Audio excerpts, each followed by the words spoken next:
All right, Coach, fall practice is in the books. We got a lot going on around the program. First, give us a little recap of how fall practice went. Went really well. One of the best falls we've had the last 4 or 5 years. We're better, so I'm smiling a little bit more now than I have, in the past couple of falls. But we're better. We're better in the middle of the field. When you look at our team and you watch us practice, we look better. We're more physical. We move around a lot better. And when you're better in the middle of the field, that usually bodes well for having a good team, in the long term. So we've tried to address some things, recruiting wise, tried to address some things in fall workouts, actually started fall practice or team phase about 2.5 weeks earlier than normal, which I think was good. Our players really responded to that because all of them are playing in the summer anyway. They got back. We had about a 1.5 weeks worth of individual instruction, got right into our team phase, made a lot of progress, finished it off with playing the Ontario Blue Jays. That went extremely well, that game or scrimmage. And now we've been in the weight room for a couple of weeks. So our strength coaches are happy. Coach Smith is happy because they're getting a little bit extra time on the back end to try to build guys up, physically for the grind that we're going to be presented with come the spring. Another nice thing taking place in the fall, part of the reason of possibly moving up the fall practice is the construction going on behind you. The turf infield being installed here. I'm smiling again. We've dealt with some really unusual weather issues the last couple of years and lost a bunch of practices, lost a bunch of games, lost a bunch of time that we could utilize to develop our players and develop our program. So with that being said, we put together a proposal to add a turf infield, synthetic infield, and it was accepted. Thanks to our administration, thanks to the facilities guys here, we put the numbers out there for them, we put the information out there for them, and we started construction 2 days after we were done with fall practice. So it's going to be a great deal.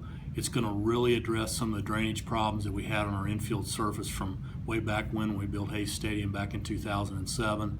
And it's going to give our players a chance to be able to play and practice and develop at a good rate. We had a couple of safety issues with our field in terms of drainage and a couple of issues that we had to address from a safety standpoint. So it's all good, positive from a player development standpoint. Our recruits are excited. A lot of these kids are playing on synthetic now when they go down, and play in these showcase events, and it's just going to be a really good deal. It's going to have a good look to it. It's going to have a logo stuff on there. It's going to be really nice. Well, the 2016 season will be here before we know it.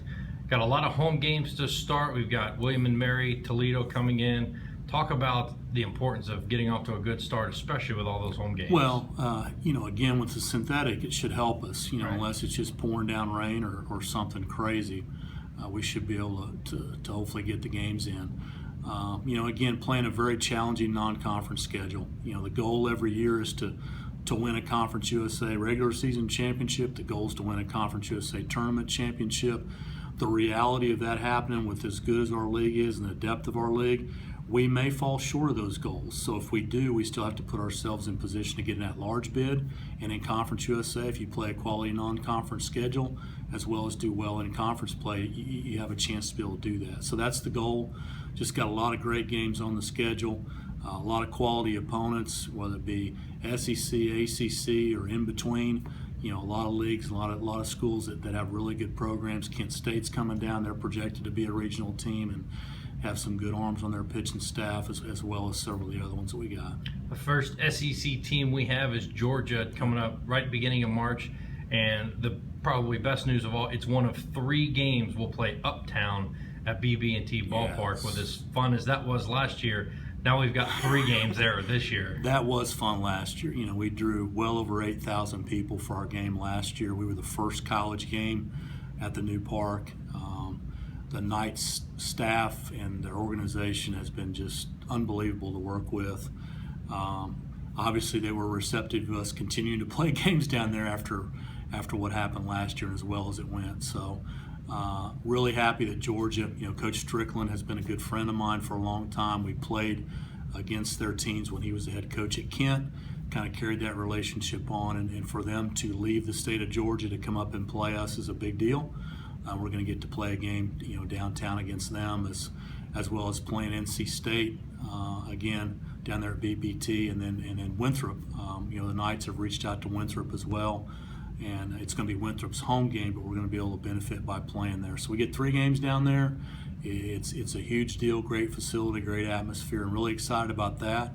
Also excited about our Conference USA weekends. We got some quality teams coming in here, some rivalry stuff with teams that we're already developed in our 2 years in the league, and that in combination with our early season schedule and some of the midweek games we got, it's a great 56 game schedule. Well, right off the bat in Conference USA, FIU will come up here to Charlotte, who ran through the conference tournament pretty good, got in one of 3 teams in the regional, and away we go from there. Coach Thomas does a great job down there. Turtle's been doing it forever at a multitude of schools. And, when we played down there last year and we won the Friday game and then we lost Saturday and lost a really close game on Sunday, when we left there, we're like, this is one of the most talented teams in our league. And they really didn't play real well. They had some injuries. They had some other things that were happening to them. And then, come conference tournament, they hit their stride. Even though they were the 8th seed in our conference tournament, they hit their stride and just kind of blew through the tournament there at Hattiesburg. So everybody we play, as every weekend it's a dogfight. 30 games against the best competition that we can play. And we're excited. I think we're more equipped now with our roster to compete at that level. It's been a process, for a couple of years to get there. We've played a lot of young guys over the last couple of years.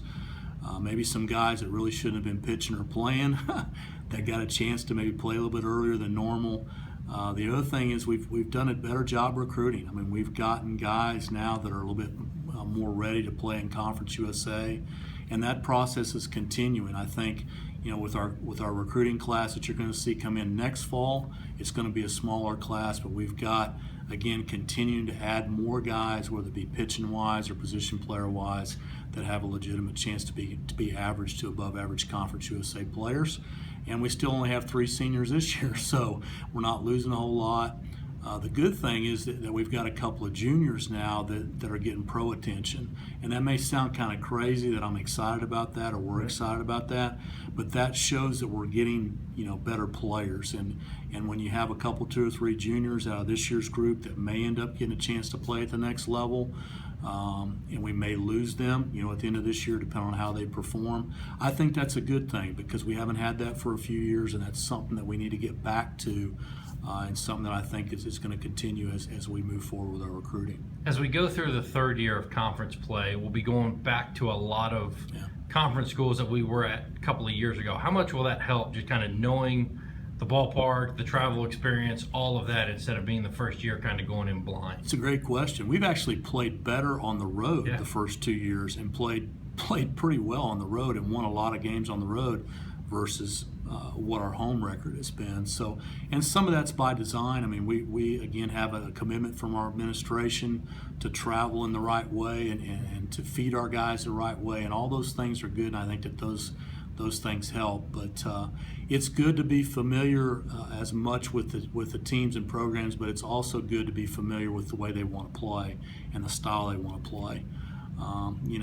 Whether it be at FIU or whether it be at Louisiana Tech or whether it be, the only place we have not been is Rice. Right. We'll go there for the first time this year, but we're very aware of how they play and what their ability level is. So just excited. I mean, really excited about the league. I think it's got a chance to be a 4-bid league this year, 4-team bid NCAA tournament, and maybe more than that. If a couple of teams catch some breaks and play well early in the season. The last thought for you is I was going to mention we go to Rice, Old Dominion, UTSA, and UAB are our Final 4 series, and then hopefully that first goal is get to Hattiesburg for the conference tournament. Yeah, and that's a goal every year. If like we talked about earlier, FIU was probably one of the most talented teams in our league last year. They finished 8th in the league and barely made the conference tournament, and they roll through the tournament. So the parity is, from 1 to about 8, 9, 10 is, pretty big, in terms of parity. Every game, every weekend matters. As you know, it always goes down, it seems like, to the last weekend to even see who's going to win the conference regular season or win the, being in the 8-team tournament. So that's the goal, and if we can get there, like we expect to and play well in the regular season, we feel like we got a chance to be a regional type team.